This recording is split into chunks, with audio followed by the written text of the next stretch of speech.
LIC music purchase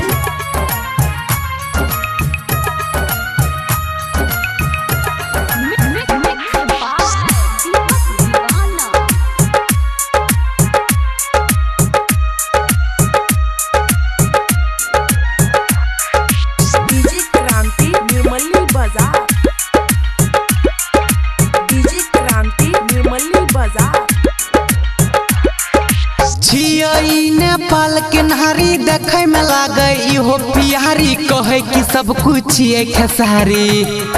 नाम छिए सुमिया पोखरेल कोने छिए गो अजीब के खेल कहे छिए खेसारी फाइन ओकरा बिना रहे बेचैन हाथ में छैटे टू बना है गेले पूरा यूट्यूब पर छाय मिलल छे मौका देख भारी फिल्म बनैते कहे खेसारी छले इहो नेपाल के नारी कथा सुमिया पोखरेल के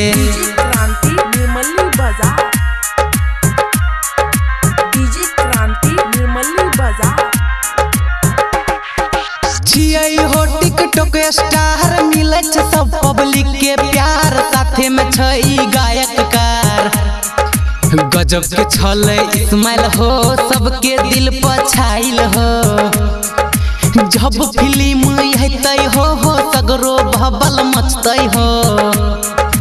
करे छले सब इंतजार यूपी नेपाल और बिहार सगरो आग लगतै हो सबसे आगा जैतै हो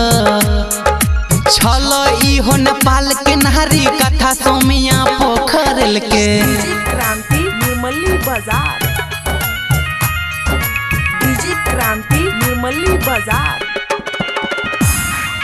कितना गायक गावे गाना कितना लगवा मारे ताना पब्लिक सबे भेले दीवाना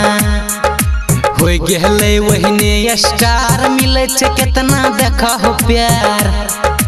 दीपक गुंजन और निहाल मीडिया वाला पूछे सवाल कहे संगम संतोष थोर जोरी एकदम लागे बेजोर होते अब भोजपुरी में लीला कहे छल राजू रसीला छिए इहो नेपाल के नारी कथा सोमिया पोखरेल के